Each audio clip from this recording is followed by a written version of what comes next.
tiempo, cuando empezó a aumentar el calor y la playa se iba llenando de gente, él ya no me necesitaba más. Los que venían de la playa vecina empezaron a saltar la valla o a nadar alrededor. Bandadas de muchachos sin hogar que vivían allí como perros carroñeros. Niños hambrientos también. Entonces, él me dejaba cambiarme a una ropa de baño negra y decente. Yo me iba al extremo opuesto de la playa donde no había nadie a escribir cartas y postales y a seguir con mi diario en tercera persona.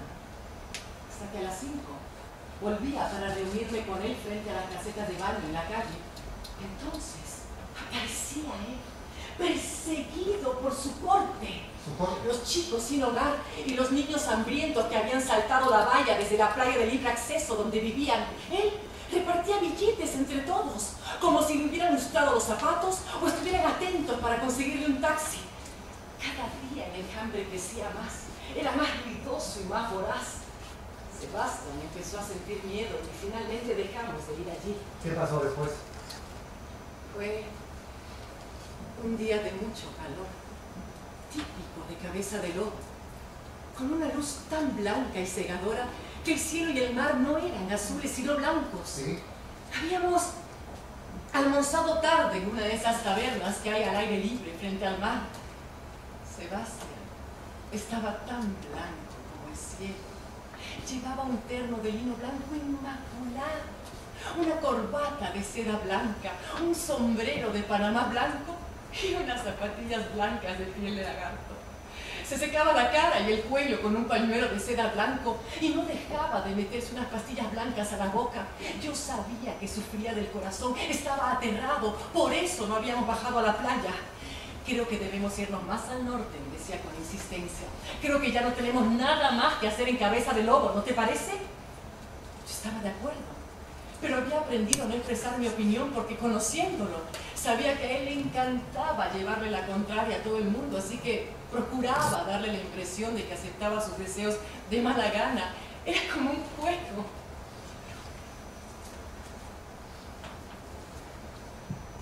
¿Por dónde iba? Así. Terminamos de almorzar a las 5. Estábamos en una de esas tabernas que sirven pescado entre la ciudad y el mar. De repente aparecieron varios niños desnudos a lo largo de la playa, separada del restaurante por una valla de alambre. Nuestra mesa estaba a menos de 1 metro de la valla que nos mantenía fuera del alcance de los mendigos. Niños muy flacos, desnudos y quemados por el sol, parecían una bandada de pájaros desplumados. Se estrellaban contra el alambre como si el viento los empujara gritando ¡pan! ¡Pan! ¡Pan! Y dejando escapar roncos gemidos de sus bocas negras mientras se golpeaban los labios con sus puños descarnados. Nos arrepentimos de haber ido allí. Ya era demasiado tarde para escapar. ¿Por qué? Ya le dije que mi primo Sebastián no se sentía bien. No dejaba de meterse unas pastillas blancas a la boca. Debió haber tomado tantas que deben haber terminado por debilitarlo. Los ojos se le nublaban, pero me dijo: no mires a esos pequeños monstruos. La mendicidad es una plaga social en este país. Para conocer las virtudes de este país, a veces hay que desviar la mirada para no ver sus miserias. Sí. A veces tengo que parar para aclarar mis ideas. Bajo el efecto de la inyección, a veces veo todo más claro, a veces borroso. Adelante. Cuando estaba con él, siempre le obedecí. Dejé de mirar a los niños desnudos, incluso cuando los mozos empezaron a ahuyentarlos de la valla con sus palos, como si estuvieran rechazando el ataque de un ejército enemigo que se batía en retirada, maltrecho y vociferando. Entonces... Ánimo, Catherine, cuéntanos lo que ves.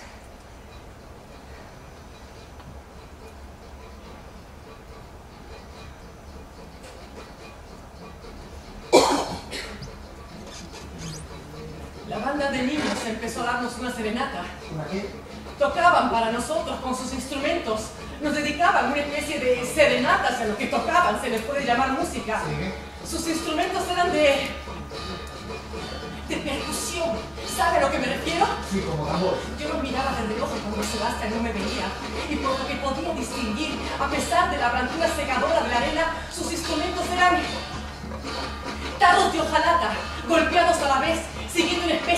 mismo, y trozos de metal de distintas procedencias que habían sido golpeados hasta formar címbalos. ¿Sabe lo que es un címbalo? Sí, platillos que se golpean entre sí. Eso es, tarros de hojalata y trozos de metal golpeados a la vez. Un ruido insoportable. ¿Qué más recuerdas? Otros llevaban bolsas de un papel muy grueso, donde habían introducido una cuerda que jalaban para un lado y para el otro, adelante y atrás, haciendo como ¿Qué? un ruido. ¿Un ruido como qué? Como una tuba. Como una tuba, sí. Como Una tuba. durante todo el almuerzo podíamos oírlos. Estaban a muy poca distancia. A tu primo le gustaba la serenata. Yo más bien diría que lo aterraba, porque podía reconocer a algunos de los músicos, a los niños, a los jóvenes, a los mayores. ¿Cómo reaccionó? ¿Se quejó con el dueño? ¿Qué dueño? ¿El dueño de una taberna en la playa? Usted no comprende cómo era mi primo. ¿A qué te refieres? Él aceptaba todo, recibía las cosas como son. Según él, nadie tiene el menor derecho a quejarse o a intervenir, ni siquiera frente a lo sórdido, a lo malo. Llegué a pensar que mi primo Sebastián no sabía reconocer la maldad. Pensaba que era inútil reaccionar contra cualquier adversidad, salvo seguir los mandatos ¿Qué de... mandatos tuvo que obedecer en cabeza de lobo? Después de la ensalada, antes de que trajera mi café, el primo Sebastián de repente se apartó de la mesa diciendo: tienen que acabar con todo esto de una buena vez. Mozo, por favor, que se callen. Soy un hombre enfermo, sufro del corazón. Están haciendo que me sienta muy mal. Fue la primera vez que se atrevió a intervenir en una situación mala. Y ese quizás fue su error fatal. Entonces los mozos, unos 8 o 10, cruzaron la valla a través de la entrada y arremetieron contra los pequeños músicos, golpeándolos con rodillos, sartenes y otros objetos contundentes que sacaron de la cocina. El primo Sebastián se alejó y, arrojando unos billetes sobre la mesa, salió del restaurante muy alterado, huyendo de ese lugar. ¡Yo lo seguí! ¡Afuera! ¡Afuera todo era blanco! Un blanco sofocante y enceguecedor. A las 5 de la tarde, en Cabeza de Lobo, eso parecía como si un huevo enorme y blanco hubiera absorbido todo el fuego del sol hasta brillar tan luminosamente que todo era blanco, y blanco también todo aquello que estaba bajo la bóveda celeste. Blanco. Sí, blanco. ¿Seguiste a tu primo Sebastián cuando salió del restaurante a la calle blanca y sofocante? Subiendo y bajando la colina. ¿Subías y bajabas la colina? No. Al principio corríamos sin rumbo. Yo rara vez tomo la iniciativa, pero esta vez... ¿Qué hiciste? El primo Sebastián parecía paralizado cerca de la entrada de la taberna y le dije: primo Sebastián, vámonos. Recuerdo que había una calle blanca muy ancha y empinada y le dije: primo Sebastián, vamos a bajar por aquí, hasta el puerto. Allí va a ser más fácil conseguir un taxi. O si lo prefieres, volvemos a entrar y pedimos que nos llamen uno. Sí, eso será lo mejor. Y él me contestó: ¿estás loca? ¿Volver a ese sitio inmundo? ¡Nunca! La banda de niños me está insultando y los mozos están escuchando todo. Bueno, le contesté: bajemos hacia el muelle, hacia el pie de la colina. Ir por el otro lado es una locura con este calor insoportable.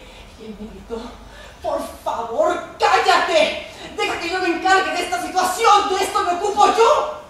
Empezó a subir por la calle abrupta y empinada, con una mano en el interior del saco. Adiviné enseguida que le habían vuelto las palpitaciones y le olía el pecho, pero él seguía avanzando, cada vez más rápido, aterrado, y a medida que avanzaba, se oía cada vez más cerca y más fuerte. ¿Qué cosa? ¡La música! Otra vez la música. De la banda que lo perseguían. Debían haber saltado el alambre de púas y estaban ahora en la calle. Un grupo compacto subiendo por la calle blanca y ardiente. La banda de niños desnudos nos perseguían mientras subíamos por la calle empinada, blanca bajo el sol, que era como el hueso enorme de una bestia gigante que había absorbido todo el fuego del cielo. Sebastián empezó a correr y todos gritaban a la vez y parecían volar por el aire hasta que lo alcanzaron.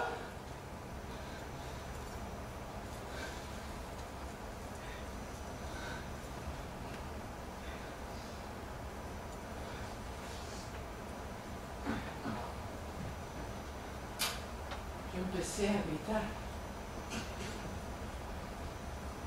Oí a Sebastián gritar también.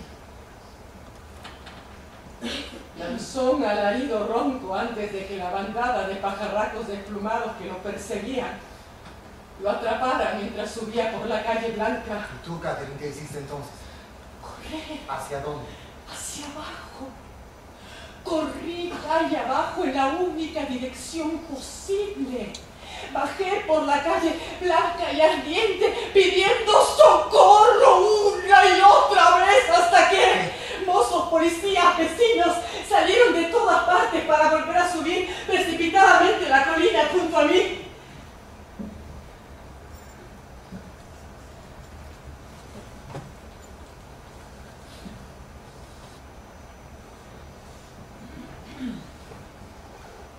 Cuando llegamos al punto en el que mi primo Sebastián había desaparecido bajo la bandada de gorriones tiznados y desplumados, él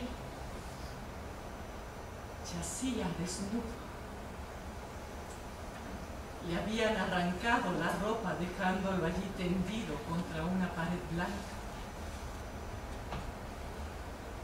Y lo que vi a continuación es algo imposible de creer. Nadie lo ha creído. Ningún ser humano se atrevería a concebir semejante horror. Y puedo entenderlo. Habían devorado partes de su cuerpo. Lo habían descuartizado con las manos, cuchillos, o tal vez objetos cortantes de latón abollado con el que producían su música.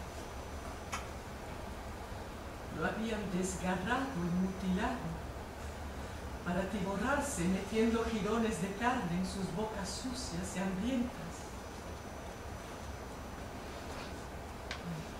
No se oía nada.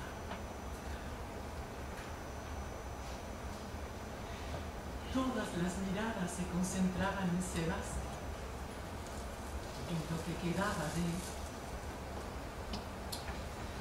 Parecía un gran ramo de rosas rojas envueltas en papel blanco que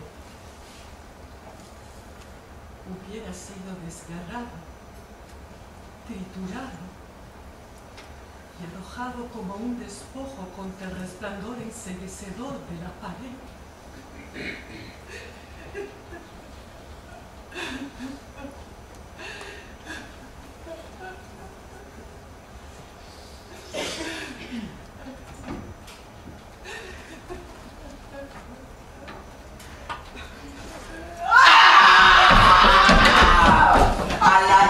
¡Al manicomio del Estado! ¡Arránquenle del cerebro esta historia abierta! ¡Al manicomio del Estado!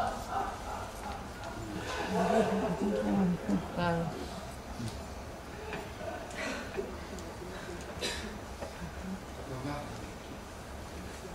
dejaré la facultad. Buscaré trabajo. Calla.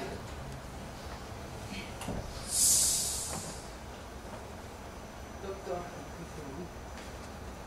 no tiene nada que decir. Creo que debemos al menos considerar la posibilidad de que la historia de Catherine pueda ser cierta.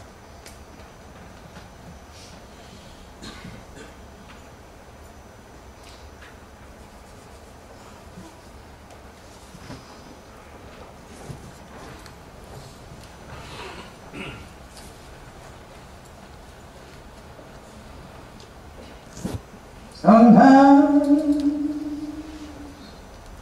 I feel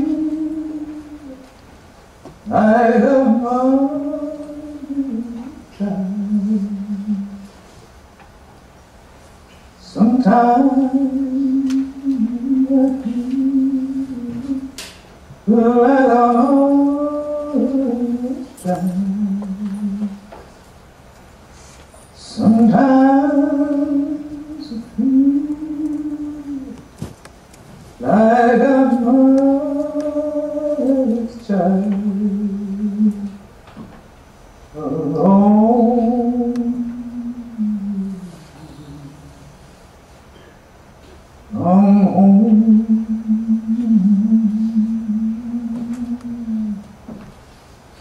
Mm-hmm.